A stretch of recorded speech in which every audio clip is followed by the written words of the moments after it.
எங்கேயுமே இல்லாத ஆட்கள் எப்படி ஓட் லிஸ்ட்ல இருக்கிறாங்க?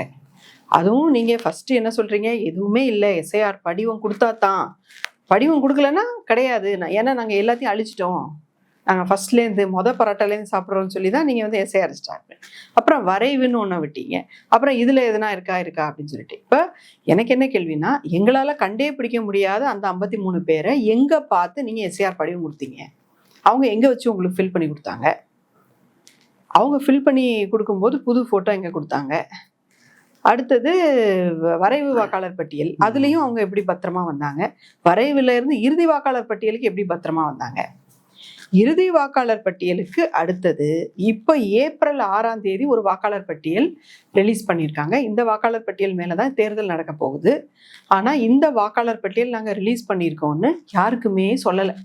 ரகசியமா ஒரு வாக்காளர் பட்டியலை அவங்க வெப்சைட்ல ரிலீஸ் பண்ணி விட்டு கமுக்கமா உட்காந்துருக்காங்க தேர்தல் ஆணையம். ஏப்ரல் 6ஆம் தேதி அப்டேட்டட் அப்படின்னு மறுபரிசீலனைக்கு அப்புறம் எல்லா சீலனைக்கு அப்புறமும்